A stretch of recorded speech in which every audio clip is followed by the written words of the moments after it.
அடுத்ததா விருதுநகர் மாவட்டம் சிவகாசி அடுத்த சுக்கிரவார்பட்டி பகுதியில் செயல்பட்டு வரக்கூடிய காகித மற்றும் அட்டை தயாரிப்பு ஆலையில காகித உற்பத்திக்காக குவிச்சு வைக்கப்பட்டிருந்த கழிவு மூலப்பொருட்கள்ல திடீர்னு தீ விபத்து ஏற்பட்டிருக்கு. காட்சிகளை பார்ப்போம்.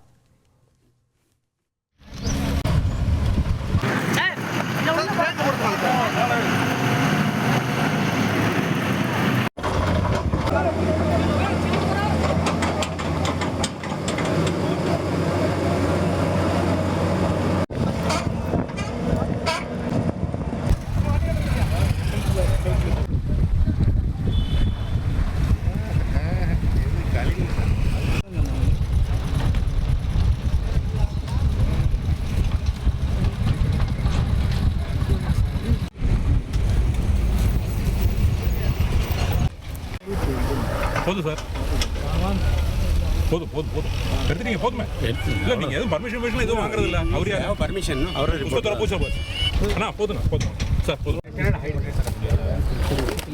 சார். யார் sir reporter sir? Taiwan, Dubai, Singapore உள்ளிட்ட நாடுகளிலிருந்து இறக்குமதி செய்யப்பட்ட சுமார் 50,000 டன் கழிவு மூலப்பொருட்கள் 50 ஏக்கர் பரப்பளவுல குவிச்சு வைக்கப்பட்டிருந்திருக்கு.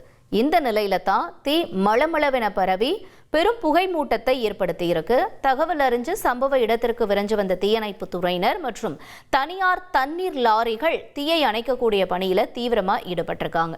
இந்த விபத்துல கோடிக்கணக்கான ரூபாய் மதிப்பிலான பொருட்கள் சேதமடைஞ்சதா சொல்லப்படுது. தீ விபத்துக்கான காரணம் குறித்து போலீசார் வழக்கு பதிவு செய்து விசாரணையும் நடத்திட்டு வராங்க. இனி செல்லும் இடமெல்லாம் செய்தி. தந்தி டிவியின் வாட்ஸ்அப் சேனலை ஃபாலோ பண்ணினா செல்ல இருக்கும் இடமெல்லாம் செய்தி.